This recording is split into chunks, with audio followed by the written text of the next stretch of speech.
I thank you each for your presentations. I wanted to ask you, Matvei, a question. I was not aware of this app called Replica specifically, although while you were speaking, please forgive me, I looked it up, and the reviews that are listed underneath it are actually quite frightening from a human perspective, because it speaks about the realistic nature of the quote-unquote relationship between the human being and the user. I did hear at our seminary, through one of my co-laborers, an example of this, and it's remarkably human to listen to. You address this very clearly in your paper. How do we face this from a pastoral perspective? Even the users who are reviewing this app on here describe their relationship, quote-unquote, as better and more important and more realistic than a human person. It's clearly a cry for human interaction in the absence or the running away from human interactions. Could you talk about that a little bit, please? Yes, sure. Thank you very much for your question. As I came from this area of standardization and regulation when it comes to AI, I fully agree that such type of application must be banned. But until then, so I think it would be possible. Of course, I was not mentioning this into the presentation. 2 weeks ago, we had the first suicide given to such type of apps. So things will become more and more serious, unfortunately.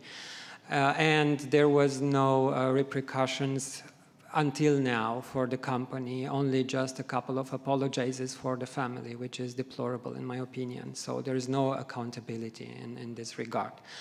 But what we can do concretely, so first of all, I would not reject fully this type of technology. When we try to make use of this technology, maybe we have the need, or we should focus to redirect the conversational AI systems in making them more helpful for the user to get in touch with real humans, right? So for ChatGPT, I am a militant of excluding these capacities of being able to answer those type of questions like, how are you, thank you, being kind. No, it has to be an AI assistant, and that's all. You provide me information. I would make the interaction with the system a little bit not so warm as it is now.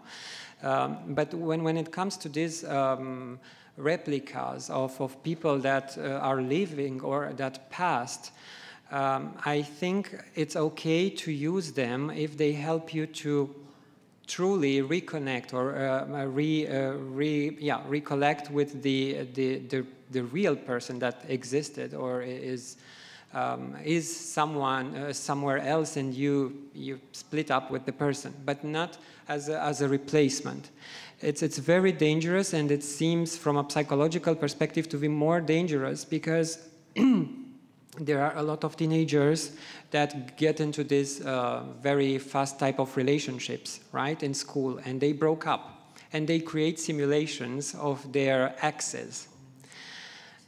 What's this? I don't know.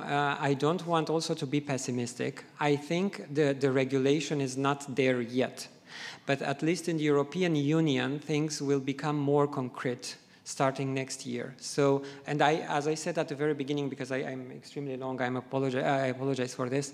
I think this type of applications should be banned or created in such a way in which they can foster or redirect people towards real humans.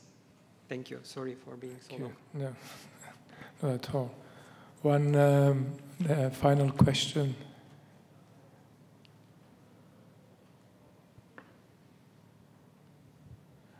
I'm wondering if anyone of the speakers has any idea about the applications of ChatGPT in theology, in text recognition, in archaeology, and in literary subjects. My experience is that these instruments are fantastic as regards finding common patterns among these multifarious instruments. So instead of focusing on problems, I'm wondering if you have any idea how many churches are using these systems as recognition, as pattern recognition systems for patrology, for New Testament subjects, for Assyrian subjects. We have a revolution. And what I'm hearing here is just a catastrophe. I have the impression that we're a little bit one-sided. Thank you so much. I don't know if any of the speakers would like to respond. I have a response, but speakers have priority. I can respond if...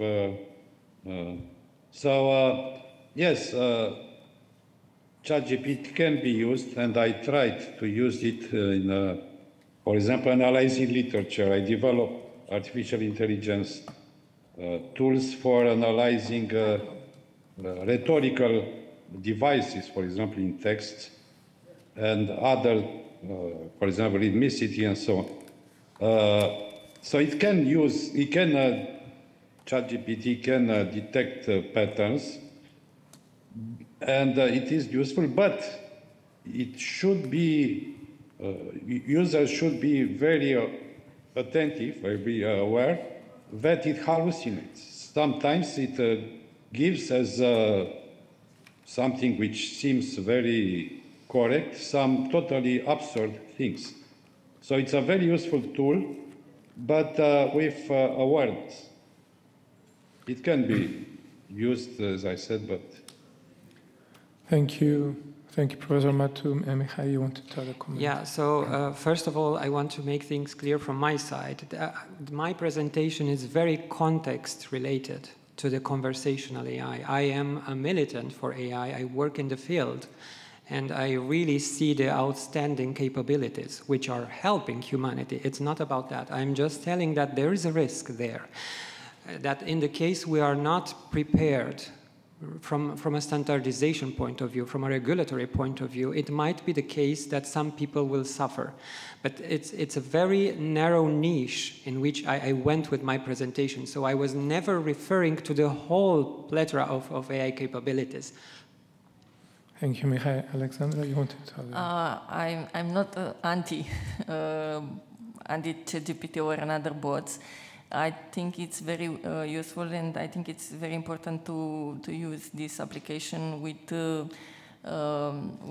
understanding the risk and the negative aspects. Thank you. Thank you, Alexandra.